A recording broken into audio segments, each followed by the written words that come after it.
Hello everyone, welcome to my channel. Today's I am explain Moon Knight Season 1. इस video में moon night season 1 के episode 1, 2, 3 दिखाए गए हैं।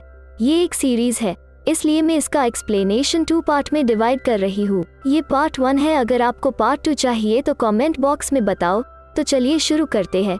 मूवी स्टार्ट होती ही हमें एक आदमी स्टीवन्स ग्रांट को दिखाया जाता है, जो सुबह नींद से उठकर अपने पाँव से चेन को अलग करता है और इसके बाद अपने डोर पर से टेप को रिमूव करता है और उसके बाद वो अपनी मॉम को कॉल करता है और मछली को खाना खिलाता है और फिर वो अपने काम के लिए चला जाता है। स्टीवन एक म्यूजियम में काम करता था और म्यूजियम में जो लड़की उसके साथ काम करती थी वो उसे फ्राइडे नाइट को होटल जाने के लिए कहती है।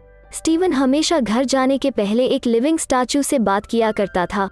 वो मेरी आंखें दूसरी जगह पर को सोता हूँ, इस वजह से मैं सारी रात जागने की कोशिश करता हूँ। वो कहता है कि कुछ ना कुछ करना ही होगा। मेरी ये पागलपंती अगर उस लड़की को पता चली तो वो भी मुझसे फ्रेंडशिप तोड़ देगी। अब वो अपने घर जाकर डॉ पर टेप लगाता है और अपने पाँव को वापस से चेन में लॉक करके क्यूब सॉल्व कर रहा होता है, क्योंकि रात भर वो ऐसे ही जगा रहे। और वो एक बुक में इजिप्शियन गॉड के बारे में पढ़ता है। अब न चाहते हुए उसकी आंख लग जाती है। आंख खोलते ही वो एक अलग जगह पर होता है। उस जगह पर उसे एक मिस्टीरियस सी आवाज सुनाई देती है जो स्टीवन्स को कह रही होती है कि दोबारा सो जाओ। अब स्टीवन्स ये आवाज सुनकर डर जाता है, क्योंकि वहाँ कोई दिखाई नहीं दे रहा था। तभी उसको अपनी पॉकेट में कुछ महसूस होता है। वो उस चीज को बाहर निकाल कर देखता है तो उसके पीछे इजिप्शियन गॉड डेटीज आ जाते हैं। जब वो पीछे मुड़कर देखता है तो कुछ लोग उस पर फायर करना शुरू कर देते हैं। फिर वो भागते भागते एक सिटी में पहुंच जाता है। तभी वो वहां पर एक आदमी आर्थर हैरो को देखता है, जो इजिप्शियन गॉड डेटीज की पूजा करता था। वो लोगों के हाथ हाथ में लेकर लोगों को पता कर लेता था कि कौन इंसान सही और कौन गलत है। उनकी सूल को वो इजिप्शियन गॉड अमेट को सर्व कर देता था। जब उस आर्थर हैरो की नजर स्टीवन्स पर पड़ती है तब हैरो उससे वो मिस्टीरियस चीज मांगता है जो उसके पॉकेट से बाहर निकली थी। अब स्टीवन्स ये चीज हैरो को देना तो नहीं चाहता था। अब वो अजीब सी आवाज जो स्टीवन्स को सुनाई दी थी, वो आवाज उसको ये चीज देने से मना करती है और उसके हाथों को भी फ्रीज कर देती है। और वहाँ जैसे ही स्टीवन्स की आंखें बंद होती है, सभी लोग मारे जाते हैं। अब स्टीवन्स को कुछ भी समझ नहीं आ रहा था कि ये उसके साथ क्या हो रहा है। अब मिस्टीरियस सी आवाज उससे कहती है कि यहाँ से भागो। अब स्टीवन्स यहाँ से वैन लेता है और भागता है। स्टीवन्स के पीछे हैरो के आदमी लग जाते हैं और वो लोग भी सभी वहाँ पर मारे जाते हैं। इसके बाद स्टीवन्स की आंख खुलती है और वो कहता है कि शुक्र है ये सपना है, और वो खुशी के मारे हंसने लगता है। और वो रोज की तरह अपने पाँव को खोलता है और डॉ से टेप रिमूव करता है। तभी उसको याद आता है। वो रेडी होकर होटल पहुँच जाता है, जहाँ पर उसको अपने फ्रेंड के साथ डिनर करना था। अब स्टीवन होटल में बैठे अपने फ्रेंड का वेट कर रहा था, जो उसके साथ म्यूजियम में काम करती थी। अब बहुत देर राह देखने पर वो नहीं आती तो स्टीवन्स उसको कॉल करता है और पूछता है कि मैं तुम्हारा होटल में वेट कर रहा हूँ। मगर वो कहती है कि मैं 2 दिन पहले होटल आकर खाना खा कर जा चुकी हूँ। स्टीवन कहता है कि ऐसा कैसे हो सकता है, बात तो फ्राइडे नाइट की हुई थी। अब इस बात पर उसकी फ्रेंड उससे कहती है कि क्या तुम्हारा दिमाग ठीक है, आज तो संडे है, तुम 2 दिन पहले फ्राइडे की बात कर रहे हो। अब स्टीवन होटल से घर जाता है और उसने अपने फ्रेंड को देने के लिए जो चॉकलेट लिए थे वो उसे खाने लगता है। तभी उसको अपने घर में सीक्रेट होल नजर आता है।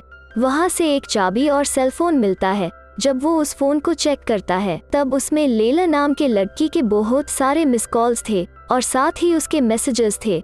अब दोबारा से लेला की कॉल आती है। तब स्टीवन्स उसे पूछता है कि तुम कहाँ पर हो। तब लेला फोन पे पूछती है कि क्या हो गया है मार्क। तो स्टीवन कहता है कि मेरा नाम मार्क नहीं स्टीवन है।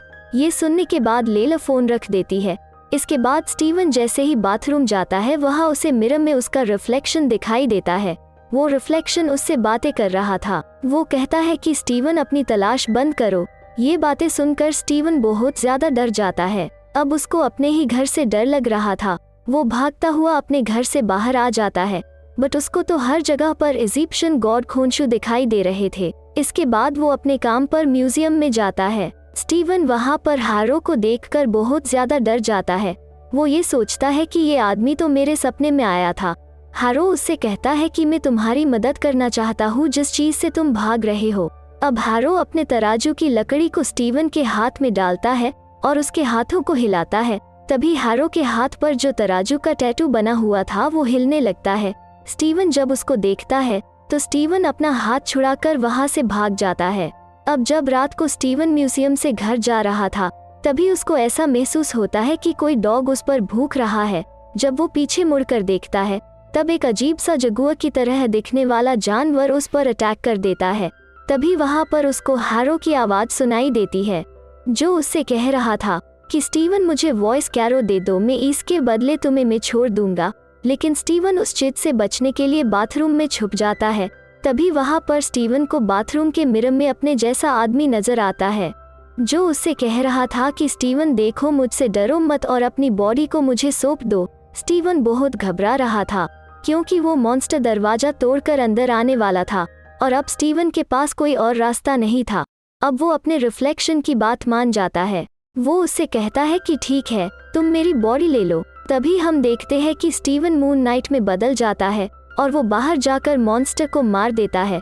वो उसकी नींद से जागकर काफी परेशान था और वो म्यूजियम जाता है तो वो देखता है कि वॉशरूम में काफी सारी चीजें टूटी हुई थी। स्टीवन सीसीटीवी ऑपरेटर के पास जाता है और उससे कहता है कि मुझे सीसीटीवी फुटेज दिखाओ और वो ऑपरेटर स्टीवन से कहता है कि जो भी तुम देखोगे तुम्हें अपनी आंखों पर यकीन नहीं होगा। उस वीडियो में स्टीवन ही नजर आ रहा था जो उटपटांग हरकतें कर रहा था। वीडियो में तो वो मॉन्स्टर था ही नहीं जिसे स्टीवन ने कल रात को मारा था। अब म्यूजियम का काफी नुकसान हुआ था इसलिए वहां का ओनर उसे पागल समझकर काम से निकाल देता है। स्टीवन दोबारा से उस लिविंग स्टैचू के पास जाता है और वो उसको बताता है कि मुझे मेरे घर से एक चाबी और सेलफोन मिला था। फिर स्टीवन उस लॉकर कंपनी में जाता है जिसकी वो चाबी थी। स्टीवन वहां पर रिसेप्शन में पूछता है क्या तुम्हारे पास किसी मार्क या स्टीवन का लॉकर है। तब वो आदमी कहता है कि जी मार्क सर, मैं आपको अपने लॉकर के पास लेकर जाता हूँ। अब स्टीवन को वहां पर एक बैग मिलती है जिसमें बहुत सारे पैसे और एक गन होती है। बैग चेक करते हुए उसे एक पासपोर्ट भी मिलता है जिसमें उसका नाम मार्क लिखा हुआ था और साथ ही साथ उसे बैग में स्कैरट भी मिलता है जिसकी वजह से हैरो भी स्टीवन के पीछे लगा था। अब जैसे ही वो उसको प्रेस करता है तो उसके विंग्स निकल आते हैं और वो उड़ने लगता है। अब जब स्टीवन ने रात को जागने के लिए इजिप्शियन के बारे में बहुत कुछ पढ़ा था इसलिए उसको ये बात पता चल जाती है कि स्कैरट असल में एक कॉम्पस है।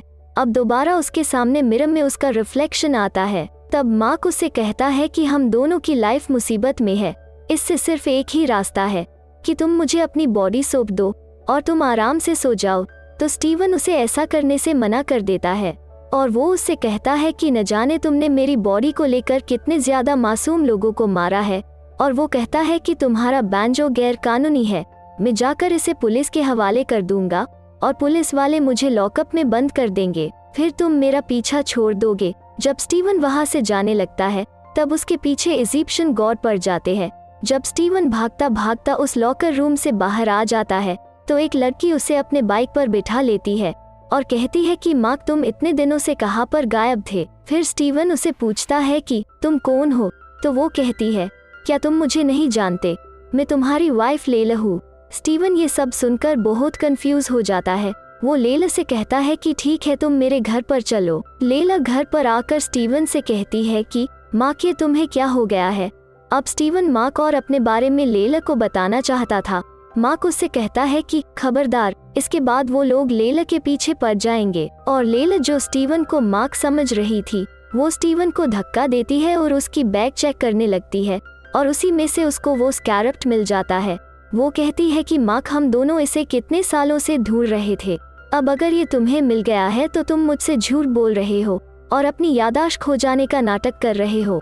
वो उससे कहता है कि मैं झूठ नहीं बोल रहा, अगर तुम्हें ऐसा लगता है तो ऐसा करो, ये तुम अपने पास रख लो, मगर मेरा नाम मार्क नहीं स्टीवन है और मेरी जान खतरे में है जिसे तुम ही बचा सकती हो। तभी स्टीवन का दरवाजा लॉक हो जाता है। जब वो खोलने जाता है तब वहाँ पर पुलिस थी। अब लेला तो छुप जाती है। स्टीवन को पुलिस वाले अरेस्ट कर लेते हैं और वो स्टीवन को हैरो के पास ले जाते हैं क्योंकि वो भी उसके साथ मिल गए थे। अब हैरो स्टीवन को अपने साथ ले जाता है। हैरो स्टीवन को सूप पिलाता है और तब वो उससे बातें करता है। वो कहता है कि मैं भी इजिप्शियन गॉड कॉन्सो का अवतार रह चुका हूँ। इजिप्शियन गॉड उनको सजा देते हैं जो गुनाह करते हैं, बट आमे उनको सजा देती है जो गुनाह करने वाले होते हैं। वो कहता है कि इस बात को ज़रा सोचो, जब गुनाह करने से पहले ही गुनाह ख़त्म हो जाएगा तो दुनिया कितनी खूबसूरत हो जाएगी।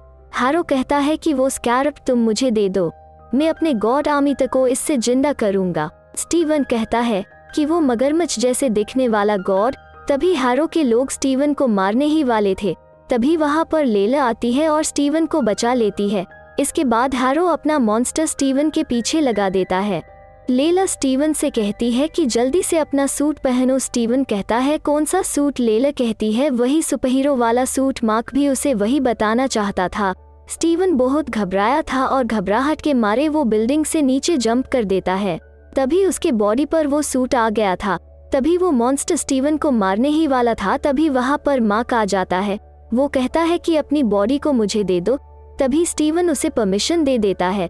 तभी वो मून नाइट में बदल जाता है और यहाँ पर उस मॉन्स्टर और उसकी बहुत अच्छी खासी फाइट होती है और उसे उसका वेपन भी मिल जाता है। अब वो स्करॉ गिर जाता है और वो हैरो के हाथ लग जाता है। इसके साथ ही एपिसोड 3 खत्म हो जाता है। अब हैरो उससे अपने गॉड आर्मी को जिंदा करेगा। क्या स्टीवन उसे मून नाइट बनकर रोक पाएगा? अगर आपको मून नाइट के पार्ट 2 जल्द से जल्द चाहिए तो कमेंट करके बताओ। Thank you.